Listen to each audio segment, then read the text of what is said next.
hide a double chin, spot a puddle, or avoid danger. How knowledge about light helps us in everyday life. Understanding light is a useful skill, not just for those interested in photography. We've compiled interesting examples of how knowledge about lighting can be useful in everyday life. First example, most objects around us reflect light. If you want to hide a double chin, it might be better not to wear white clothing.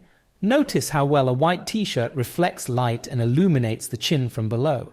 Second example, once I went to a party and the electricity was out, making it dark. Everyone was sitting at the table with headlamps constantly blinding each other. I suggested pointing the headlamps at the ceiling, and everyone was amazed at how much better it became. The light reflected off the ceiling, evenly illuminating the room from above.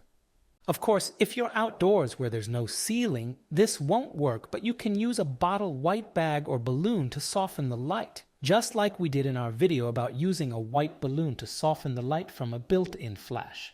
Third example, if you spill a liquid on the floor or table, the puddle is not always clearly visible. Knowledge about the properties of mirrored and matte surfaces helps here. Without going into detail, it's worth noting that a puddle will stand out better on a matte surface of the floor or table when you look at it against the light. For example, you can stand opposite a window so that light from the window reflects off the wet spot into your eyes. Following the principle, the angle of incidence is equal to the angle of reflection. And if there's no window in the room or it's dark outside, you can use any bright light source, a desk lamp or even just a flashlight. But the main rule is that the wet spot should be illuminated from behind, not the front. That is, direct the flashlight not from the viewer, but towards the viewer. For example, you can reflect the light of the flashlight off the opposite wall. Fourth example.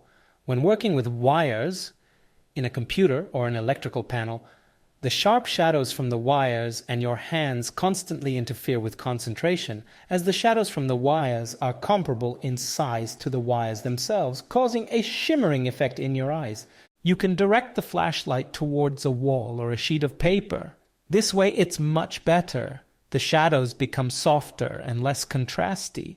However, it's not always necessary to eliminate sharp shadows. Sometimes, on the contrary, sharp, expressive shadows help to better discern fine details.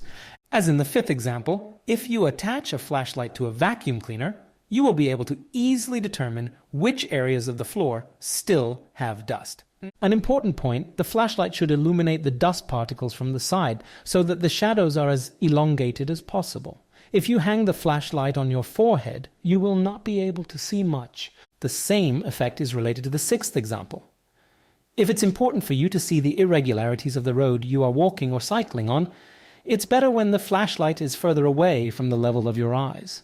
A headlamp is convenient, but it illuminates objects in such a way that the shadows are very poorly noticeable, making the shapes of objects difficult to read. This is similar to the effect of illumination by a built-in camera flash.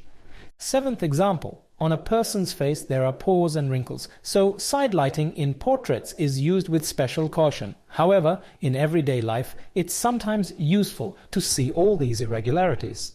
For example, if you need to check how well you or hired workers have leveled the walls in a room during a renovation, side lighting will reveal all imperfections.